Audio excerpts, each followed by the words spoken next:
Hey guys, good morning, Creator Mom. This morning I was thinking about the idea of, that question, what came first, the chicken or the egg, right? Well, it's like within that question, there's this like dynamic of like the infinity loop. Um, Infinity loops. I was reading in one of Richard Dodd's books. Well, actually, I was reading a sample where he was talking about recursion. I was like, what the hell is that? Anyways, I don't know if that has to do with what I'm saying. I was just thinking maybe.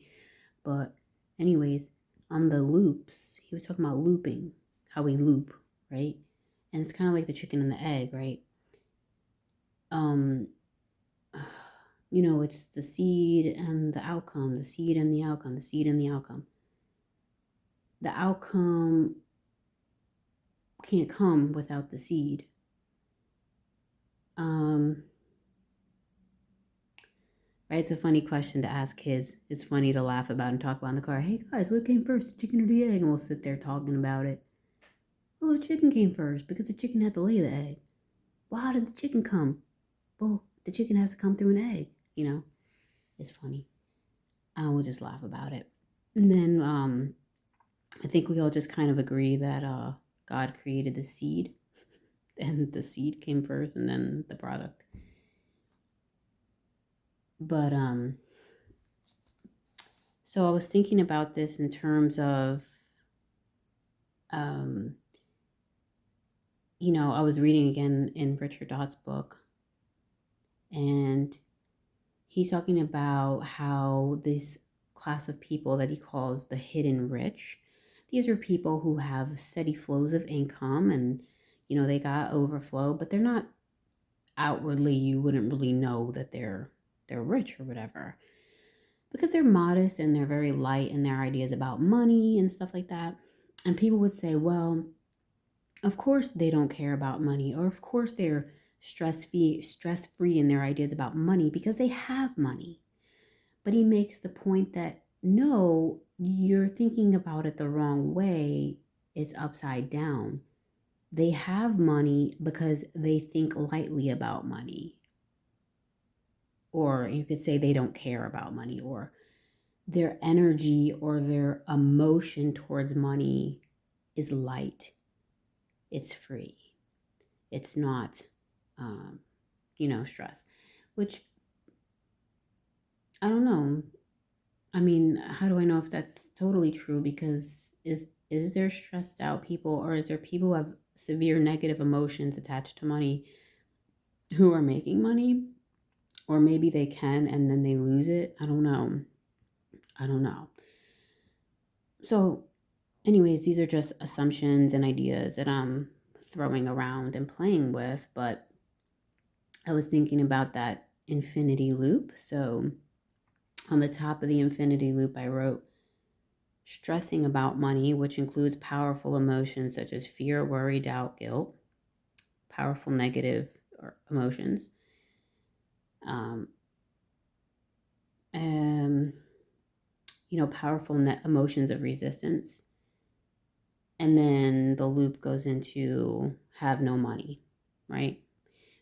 But some people perceive the loop to go, well, I have no money, and so I stress about it. But I mean, I guess either way you go, you're still going to stress and you're still not going to have money. No matter what you think, whether you think that your stress came from not having money, or whether you think you don't have money because it came, sorry, my foot just fell asleep. I'm like, or whether you don't have money and then the stress comes. But when you think about it that way, when you think, I have no money, or I don't have enough, whatever, I don't have enough of whatever, and then I stress about it, well, then that's going to create the same loop of I have no money and I stress about it. I have no money. Well, I have no money. I stress about it. Well, in that mindset, people think I have to get more money or find a way to get more money so that I can come out of this loop, so I can not stress about money. Again, this is a thing with the inner states, right? Which the inner state and the thoughts and beliefs are like seeds that produce a harvest. So I've seen people think like this, like in my own life. Like I'm just going to keep thinking this way and think it's going to get me a positive result. And they'll defend this way of thinking also. Well, if I don't think of all the possible outcomes and blah, blah, blah, blah, blah, blah. And usually they're angry. They're angry at you. I mean, they'll be angry at you for suggesting that maybe they should not be stressed about money. Well, what do you mean? I shouldn't be stressed about money. But anyways, right, because if this is true, then maybe they're not understanding the loop, right? Stress about money, intense negative emotions about money that of resistance, no money, da da da. So you keep going around the same loop over and over and over and over again. It's like hell. It's hellish. You can go through the loop with anything. As my friend Karen says, it's the program, right? The program's running, which is like the infinity, like your loop. Your loop is running, your loop is running. So then you can choose a different loop. We can opt out, I guess, of the loop, right? Hey, what do people call it? Like creating different neural pathways. Maybe that's like another way of saying creating a different loop in your brain, in your mind.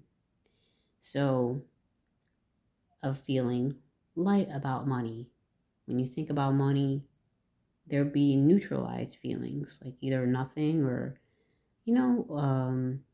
feelings of peace or contentment, like Mark Boyd says. Um, Ease, not distressed. So, feeling ease, feeling calm, which leads to the flow of abundance, provisions, whatever, money in your life.